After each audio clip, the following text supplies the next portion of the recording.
திமுக தலைவர் ஸ்டாலின் அவர்கள் கூட்டணி கட்சி நீங்கள் போகாதுன்னு முட்டுக்கட்டை போடும்போது கோபம் வரும். அப்போ சில நேரத்தில் பெருந்தன்மை வேண்டும். உங்கள் வெற்றியை நாங்கள் மற்றவங்க அங்கீகரிக்கும் போது மற்ற வெற்றியை நீங்களும் அங்கீகரிக்கணும். இல்லை விஜய் சார் அனௌன்ஸ் பண்ணிட்டாச்சுங்களே, அது மாதிரி நீ அழிங்க, ஃபர்ஸ்ட்லேருந்து திருப்பி வைங்க, முடிஞ்சு வச்சு கதை. சிஎம் இன்னும் அவர் ஆகலை, அதுக்காக தான் இது எல்லாமே பறிக்கப்பட்டது. சிஎம் ஆகாமல் பதவி இருக்காமல் எதுக்கு நீங்கள் அது ஃபர்ஸ்ட் அவசரப்பட்டு கொடுத்தீங்க? இது மக்களுக்கு இதெல்லாம் அவர் மேலேயே ஒரு சிம்பத்தி ஏற்படும். நீங்கள் விஜய் சாருக்கு புகழை கூட்டுறீங்க. ஒரு ஓட்டுலாம் தூக்கி வச்சிருக்காரு. ஆமாம், ஒரு ஓட்டுனாலும் யாரு கூட எடுத்தாங்களோ அவங்க பின்னும். அதே மாதிரி சார் அந்த 3 கட்சியில் 4 கட்சியில் எது அதிகம் தொகுதி எடுத்திருக்கோ அதான் சார் வரணும். ஒரு தொகுதி கூட இருந்தாலும் அவன் தான் சிஎம். அப்போ இருந்தே அவரோட மைண்ட் செட் எப்படி சார் இருந்துச்சு? அவங்க அப்பாவுக்கு ஃபியூச்சரில் பையனா அரசியல் இறக்குறதுக்கு ரூட்டு போடுறாரு. நமக்கு விஜய் சாரை பார்க்கும்போது அவங்க டவுட்டாக இருக்கும். இவர் அரசுக்கு இப்படி லைக்கப்பட்டு வருவார், மக்கள்கிட்ட போடுறது, பேச்சு திறமை, சகஜமாக பேசுறது எதுவுமே அவர்கிட்ட இருக்காது. விஜய்க்கா 2-3 வரிகள், பட்டி தொட்டி உங்கள் சிட்டி மொத்த ஊரும் எங்கள் ஊரு தான். அது அவருக்கு எல்லா இதுலேயும் ரசிகர் இருக்காங்க, கிராமங்கள்லேருந்து சிட்டி வரைக்கும். ஜாதி பின்புலத்தில் பார்க்க மாட்டாங்க. அதில் தான் சாருங்க நாங்களும் ஓட்டு கேட்டால் யாருமே ஜாதி தான் பார்ப்பதில்லை. அதெல்லாம் கரண்ட்ல எம்ஜிஆர் ஜெயலலிதா அவ்வளோ நாளாக நினச்சி பண்ணது. அது நீங்கள் ஐயாவுக்கும் சிங்க் ஆயிடுச்சு. அவ்வளோ திமுக கூட காங்கிரஸ் சேர்ந்துருக்கு. காங்கிரஸ் ஓட்டு போட்டு யார் ஓட்டு போட்டா? திமுக கரை போட்டாங்களா? கரெக்டாக அதுதானே. நீங்கள் முடிஞ்சதுக்கப்புறம் நீங்கள் தாவாவுக்கு சப்போர்ட் பண்ணுறீங்க போது அது மக்களை முட்டாளாக்குறது. Periyar Maniammai Institute of Science and Technology, Tanjavur. Aerospace engineering with specialization in unmanned aerial vehicle. Summer வந்தாச்சு, எங்க கிட்ட விட்டுருங்க, நாங்க பாத்துக்கிறோம். GT Holidays, South India's #1 travel brand. உதயம் பருப்பு வகைகள் சீக்கிரம் வைக்கிறதால கேஸ் செலவும் மிச்சம், நேரமும் மிச்சம். கரெக்டாக அவர் இந்த அளவுக்கு ஒரு வெற்றி அடைஞ்சிருக்காருன்னும் போது அவரை ஆட்சியில் அமர வைக்கிறது அது கரெக்டான ஒரு அறமாக இருக்கும்னு நினைக்கிறேன். இல்லை விஜய் சார் அனௌன்ஸ் பண்ணிட்டாச்சுங்களே, ஓகே இது புரோட்டா காமெடி இருக்குல்ல, கோட்டை புடா அழிங்க, ஃபர்ஸ்ட்லேருந்து அது மாதிரி நீ கோட்டை அழிங்க, ஃபர்ஸ்ட்லேருந்து திருப்பி வைங்க, முடிஞ்சு வச்சு கதை. நிறைய வீடியோ தான் சார் இப்போ சோஷியல் மீடியாவில் பார்க்கும்போது, இப்போ ஃபஸ்ட்டு விஜய் சார் வந்தோடனே அந்த பேட்ரோல்ஸ் அது எல்லாமே போயிட்டு இருந்தது.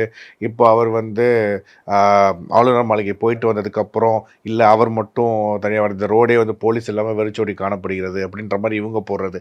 நம்மளுக்கு என்னென்ன இப்போ சில பேர் எப்படி எடுத்துக்கிறாங்கன்னா, சிஎம் இன்னும் அவர் ஆகலை, அதுக்காக தான் இது எல்லாமே பறிக்கப்பட்டது அப்படின்றாங்க. இன்னும் சில பேர் விஜய் சார் வேணாம், சிஎம் ஆனதுக்கப்புறம் எனக்கு நீங்களே பண்ணிக்கோங்க, எனக்கு இப்போதைக்கு அந்த இதெல்லாம் வேணா, நான் பாட்டுக்கு என்னோட இதில் 7 போகிறேன் அப்படின்ற மாதிரி ஒரு விஷயமாவும் இருக்குது. இதை நீங்கள் எப்படி சார் பார்க்க? எனக்கு அது ஒரு கேள்வி. அப்போ சிஎம் ஆகாமல் பதவி இருக்காமல் எதுக்கு நீங்கள் அது ஃபஸ்ட்டு அவசரப்பட்டு கொடுத்தீங்க? சிஎம் ஆனால் தான் கொடுக்குன்னு சொன்னால் அன்றைக்கி சிஎம் ஆகல, அன்றைக்கே கொடுத்தியே. இல்லை இவர் எனக்கு டிஸ்டர்பாக இருக்குன்னு சொல்ல இல்லை, ஏன்னா இப்போ போகிற அளவுக்கு பயங்கர கூட்டமாக இருக்குது. ஒரு விஜய் சார் வர நான் அன்றைக்கி சௌத்ரி சார் இறந்துட்டார், அங்கேயே இருக்கேன். வெளியே பார்த்தா சார் வரிசையாக ரோட்டில் இருந்த பக்கம் பயங்கர கூட்டம். எதுக்குன்னா விஜய் சார் வராருன்ட்டு, அவங்க தெரிஞ்சு வச்சு விஜய் சார் வரான்ட்டு. அப்போ 2 பக்கம் கூட்டம், மக்கள் காத்து கிடக்குறாங்க. அப்போ அவர் எப்படி உங்களுக்கு அவர் பாதுகாப்பு வேணுங்களா? எப்படியா இப்போ சௌத்ரி சார் இதுக்கு வரும்போது பாதுகாப்புலாம் எதுவுமே இல்லைங்களா சார்? அன்னைக்கு அதிகம் இல்லை, நேற்று அதாவது அது இல்லை இல்லை, அது அவர் 2 வண்டி வந்துச்சு, அப்புறம் போயிடுச்சு. ஆமாம், அது உங்களுக்கு எப்படின்னா இது மக்களுக்கு இதெல்லாம் அவர் மேலேயே ஒரு சிம்பத்தி ஏற்படும்.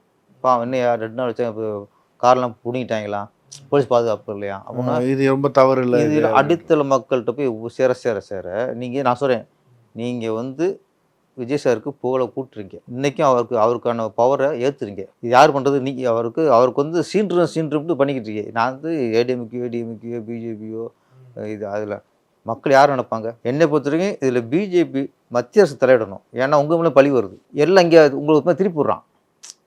இப்போ திமுகவில் பேசுகிறவங்களும் என்ன பண்ணுறாங்க, ஏன் பண்ணுறீங்க, யார் கேட்குறீங்க, ஏன் பண்ணுறீங்க? நீங்கள் ஆளுநர் கேட்குறங்கிற பொருள் நீங்கள் பிஜேபி கேட்குறீங்க. இப்போ கெட்ட பேர் எங்கே வருது? பிஜேபிக்கு வருது. நீங்கள் சட்டப்படி பண்ணால் கூட அவர் சொல்கிறாரு ஆளுநர், நீங்கள் பெருமனை காட்டினா தான் அப்படின்ட்டு.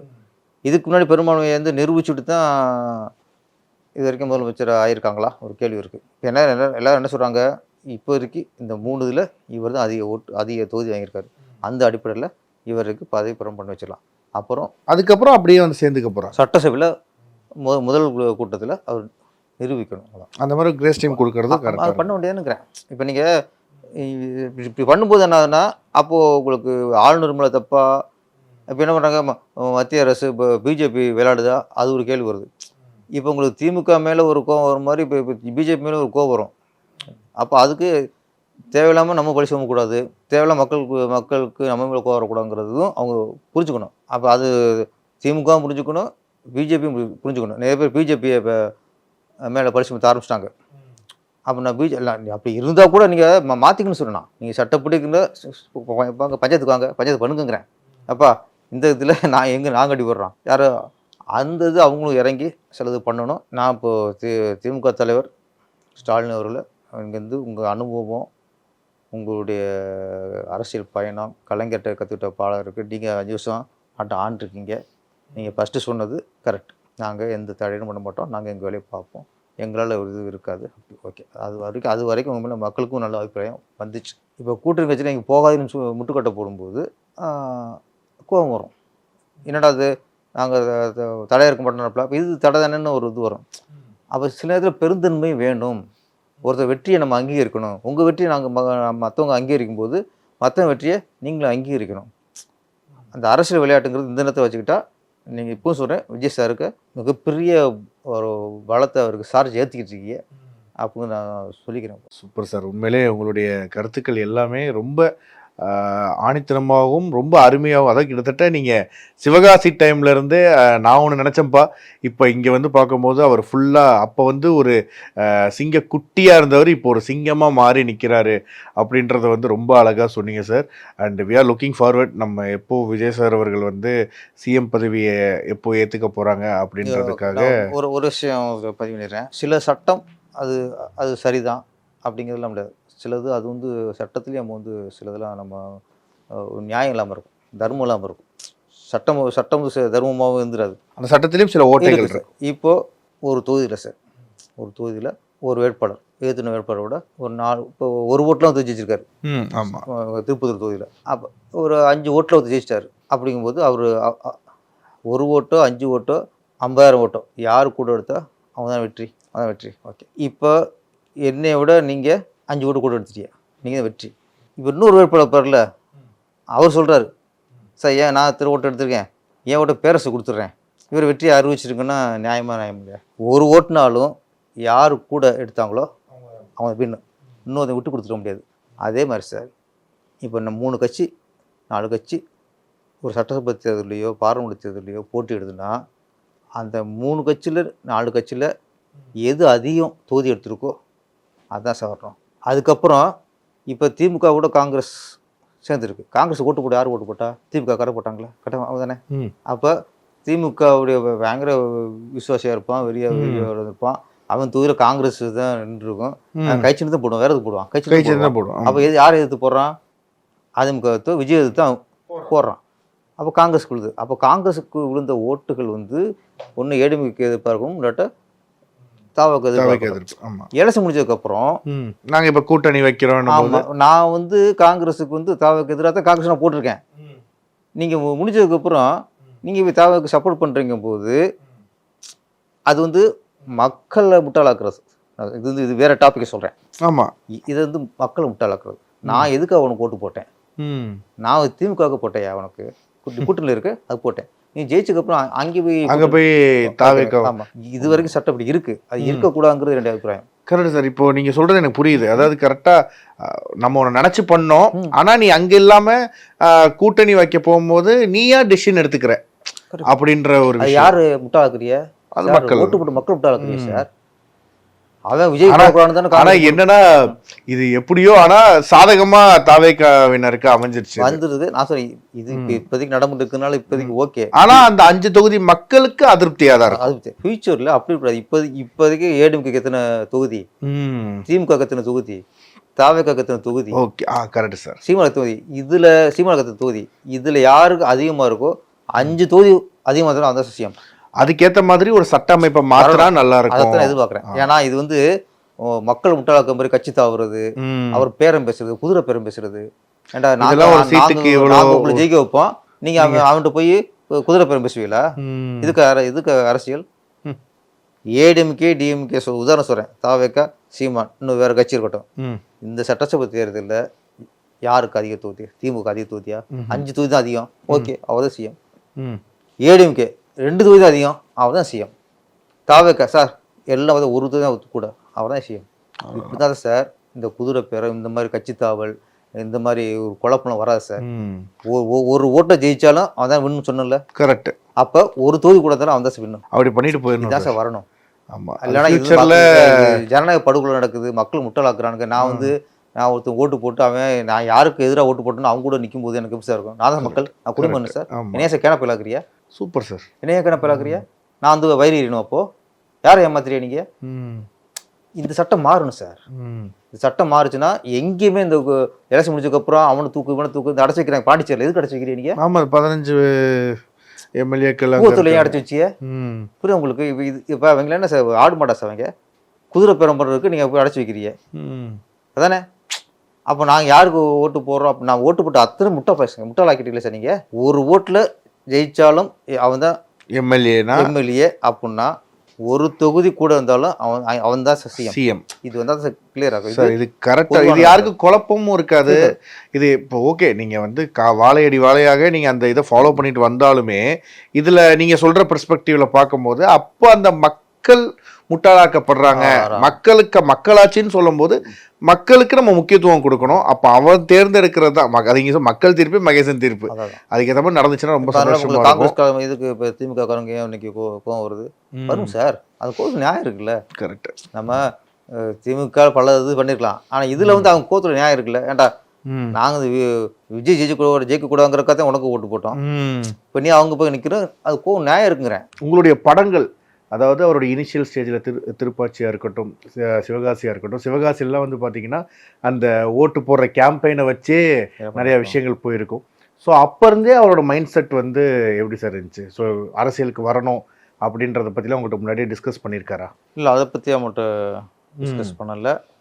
அவங்க அப்பாவுக்கு ஓகே ரொம்ப ஃபியூச்சரில் பையனா அரசியல் இறக்குறதுக்கு ரூட்டு போடுறாரு, அதுக்கெல்லாம் போகிறாருன்னா நமக்கு வந்து விஜய் சாரை பார்க்கும்போது அவருடைய ஆக்டிவிட்டிலாம் பார்க்கும்போது டவுட்டாக இருக்கும். இவர் அரசுக்கு இப்படி லைக்கப்பட்டு வருவார், அரசு சரியாக வருமா? அது கொஞ்சம் அப்போ நமக்குள்ள ஒரு கேள்வி வரும், அப்பா தான் ஆசைப்படுறாரா இல்லை இவருக்கு அதில் விருப்பம் இல்லையா? ஓகே. ஏன்னா அரசியல் அப்படிங்கிறது அதுக்கான ஒரு ஆக்டிவிட்டி. அப்புறம் மக்கள்கிட்ட போடுறது, அப்புறம் பேச்சு திறமை, சகஜமாக பேசுறது, எதுவுமே அவர்கிட்ட இருக்காது. ஓகே. ஆமாம், அவர் வந்து தான் உண்டு தான் வேலை உண்டு, ரொம்ப காமாக இருப்பார். கேட்டக்கு மட்டும் பதில், அதுவும் ஒரு ஒன்வேர்டு ஆன்சர் அந்த மாதிரி தான் இருக்கும்.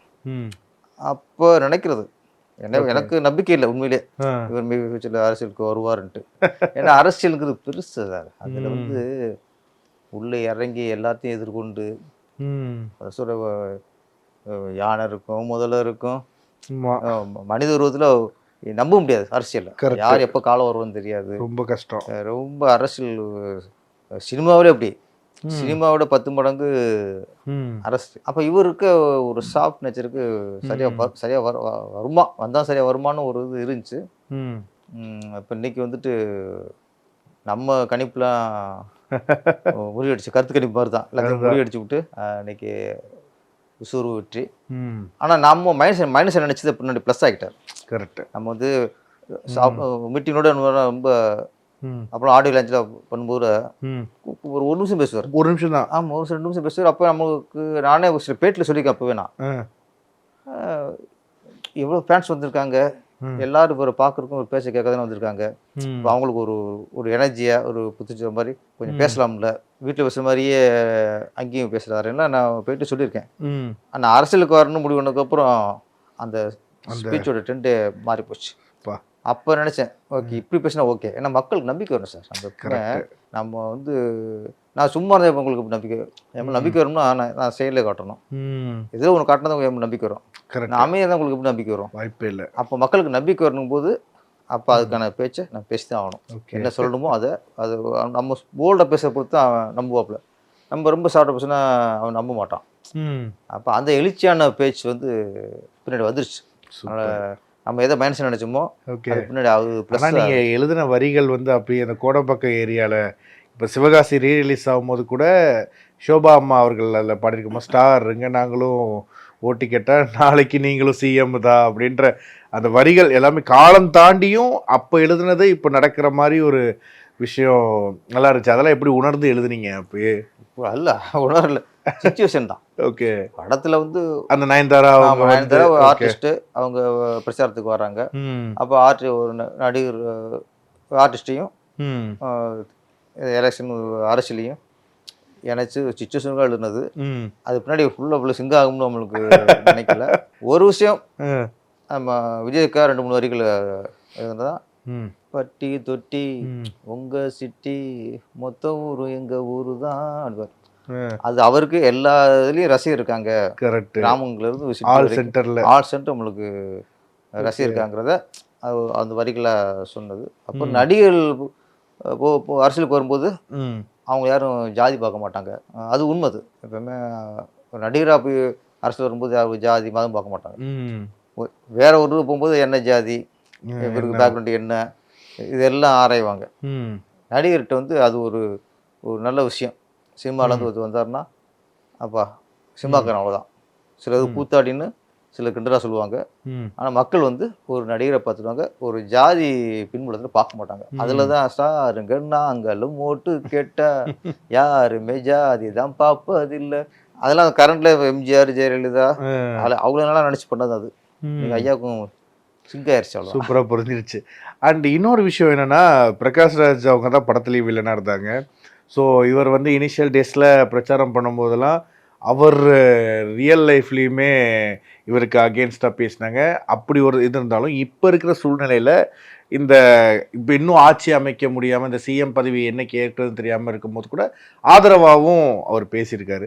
ஸோ இந்த விஷயங்கள்லாம் பார்க்கும்போது என்னப்பா திரையில் நடந்ததெல்லாம் தரையில் நடந்துக்கிட்டு இருக்கே அப்படின்ற மாதிரி இருந்ததா உங்களுக்கு? அதுவும் சிவாஸ் ஒரு டைலாக் இருக்கும். பிரகாஷ்ராஜை பார்த்து விஜய் பேசுவார் ஆப்பு. ஆமாம், அப்போ அது ஒன்று. அதுக்கு முன்னாடி அந்த பாடியை போட்டு பேசும்போது உலக ஒரு நாடக மேடை, நான் ஒரு நடிகர், நீ ஒரு நடிகர், இந்த இருக்காரு அண்ணன் உடையப்பன் அப்படின்னு ஒரு பிரகாசம் காட்டி ஒரு உலகமகா நடிகர் பாரு. அதுவும் சிங்க் ஆயிடுச்சு. இப்போ அதுதான் எல்லாமே சிவகாசி வந்து உண்மையில கரெக்டான ரீரிலீஸ் தான் பண்ணியிருக்காங்க.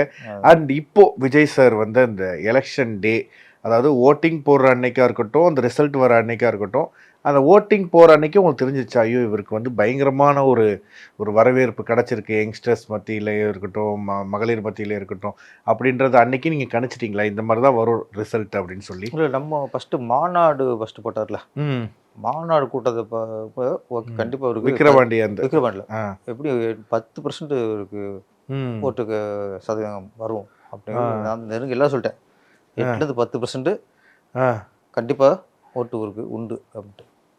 அப்புறம் எலெக்ஷன் அப்போ அங்கங்கே மக்களுடைய எழுச்சி இருந்துச்சுல, அப்போ இவங்க கிண்டல் பண்ணாங்க எல்லாரும். இதெல்லாம் வேடிக்கை பார்க்க ஒரு கூட்டம், அதாவது கூட்டம் ஓட்டா மாறுமா அப்படின்னா. ஆனா இவங்க அது சொன்னவங்க எல்லாமே அது ஒரு வன்மத்தில் சொல்றது. அப்புறம் வேற கட்சிக்காரங்க இருப்பாங்க, அது இவங்கள அந்த வார்த்தை சொல்லி இவங்களே சமாதானப்படுத்திக்கிறத தவிர உள்ள பயம் இருந்ததுனால தான் அந்த வார்த்தையே வெளியே வந்துச்சு. நம்ம கூட்டத்தை பார்க்கும்போது நான் என்னன்னா, அந்த கூட்டம் 100% வச்சுங்களேன், அதில் வந்து 20% தான் வேடிக்கை பார்க்க வந்ததாக இருக்கும். எப்படி 40% மேலே இவர் மேலே அன்பு பாசம் அந்த ரசிகர்கள் எல்லாரும்.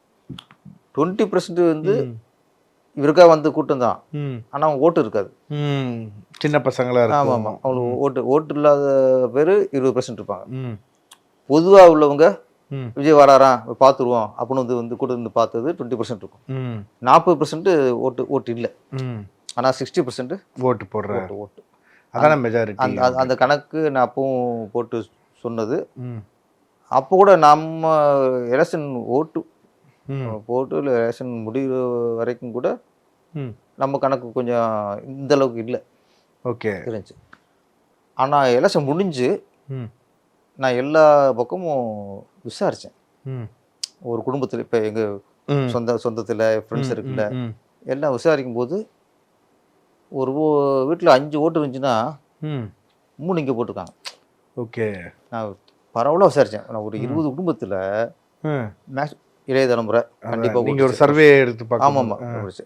அப்புறம் அங்கே உள்ள லேடிஸ் மேக்ஸிமம் போட்டுறாங்க. இந்த ஆம்பளைங்க தான் அதுவும் இந்த தீவிர டிஎம்கேல தீவிரமாக ஏடிஎம்கேல இருப்பாங்க பாருங்க இவங்க. அப்புறம் பொதுவாக என்ன நடிகர் என்ன பண்ண போறாருன்னு சிலது இருக்கும். ம் இவங்க அது அப்புறம் சில குடும்பங்கள்ல பெண்களும் ரெட்டையில உதயசூரியன் ஓகே வழக்கம் போட்டுட்டே இருப்பாங்கல்ல, ஆ இதுதான் மாத்தி போடலே தவிர ம் இப்போ பொது மக்கள் வந்து மேக்சிமம் ம் போட்டாங்க. அப்போ நான் விசாரி ஃபுல்லாக சரவல் எடுக்கும்போது அப்புறம் கருத்து கணிப்புங்கிறது நான் அப்போ இது பொய் பூரா ம் நம்ம தான் ஒரு 20 குடும்பத்தில் பார்க்குறோமே, அதான் 20 குடும்பத்தில் பார்த்தா ஒரு சிலதில் பாதிக்கு பாதி போட்டிருக்கு. ஓகே அந்த கருத்து கணிப்புலாம் வந்து கண் துடைப்பாவே தான் இருந்திருக்கு. அப்போ நம்ம சர்க்கிளில் பார்க்கணும், சுற்றி நம்ம தங்கச்சி வீடு, தம்பி வீடு, ஃப்ரெண்ட்ஸ் சர்க்கிள் ஃபோன் பேசினாலும் யார் வந்தாலும் ஃபஸ்ட் இதுதான் கேட்பேன். ஆ கேட்கும்போது இந்த ரிசல்ட் இருந்துச்சா நான் அப்பயே பண்ணிட்டேன், இது இப்போ பெருசாக வந்துடும் போல இருக்கு, ஆ ஆ நம்ம நினைக்கிற மாதிரி 30-40 சீட்டில் அடங்கிறாது. ம் அது ஒரு ஒரு எங்கள் தளபதி அப்போ நிறைய அடிமட்ட மக்கள் எல்லாருமே மேக்சிமம் ஓன் பண்ணிட்டாங்க. அப்போ நான் எலெக்ஷனுக்கு அப்புறம் ஒரு 2-3 நாளில் ம் இது பெரிய லெவலில் வரும் அப்படின்னு கொஞ்சம் கணிச்சது அது. ஆ அதுக்கு முன்னாடி நம்ம எலெக்ஷன் வரைக்குமே நம்ம கணிப்பு இவ்வளோ பெருசாக வரும்னு நினைக்கல. ஓகே நான் நினச்சது ஏடிஎம்கே வந்துடும், ம் வந்தாலும் ம் விஜயோட சப்போர்ட்டில் தான் ம் அவங்க ஆட்சி அமைக்க முடியும், இப்படி தான் வரும்னு நம்ம கணிச்சது. ம் ஆனால் உள்ட்டா மாதிரி போச்சு. அப்படியே அண்ட் இப்போ நீங்கள் இந்த கட்சியெலாம் ஆரம்பிச்சதுக்கப்புறம் எதாவது ஒரு மீட் பண்ணுறதுக்கான இது ஏதாச்சும் சந்திப்போ ஃபோன்லேயோ இல்லை எங்கேயாவது போய் ஒரு நேர்லேயோ சந்திச்சிங்களா இந்த இல்லை டைமில்? நேரில் பார்க்கல, ஆனால் ஃபோனில் ஆ அதை அடிக்கடி பேசிக்குவோம். ஆ நிறைய சில இதில் இப்போ அதிகம் மெசேஜ் போட்டது, ஏன்னா அவர் பிஸியாக இருப்பார், ஓகே டிஸ்டர்ப் பண்ணக்கூடாது அப்படின்ட்டு. நம்ம எப்படி அரசியல் கட்சி ஆரம்பிச்சதுக்கப்புறம் அதிகம் போய் நான் பார்க்கல. ஓகே ஏன்னா அது டிஸ்டர்ப் பண்ண வேணாம், ம் ரொம்ப இம்பார்ட்டண்டாக பண்ணலாம், Correct. சும்மா ஃபார்மாலிட்டிக்கு பார்க்குறது வேணாம் அப்படின்னு பார்க்கலாம். ஸோ ரொம்ப நன்றி சார். கண்டிப்பாக வி ஆர் லுக்கிங் ஃபார்வர்ட் எப்போ நம்ம விஜய் சார் அந்த சிஎம் பதவியில் வந்து உட்காருவாங்க அப்படின்றது தான். So thank you sir, thank you so much for lovely time sir. Thank you. Periyar Maniammai Institute of Science and Technology, Tanjavur. Aerospace engineering with specialization in unmanned aerial vehicle. Summer வந்தாச்சு, எங்க கிட்ட விட்டுருங்க, நாங்க பாத்துக்கிறோம். GT Holidays, South India's #1 travel brand. உதயம் பருப்பு வகைகள் சீக்கிரம் வைக்கிறதால கேஸ் செலவும் மிச்சம், நேரமும் மிச்சம்.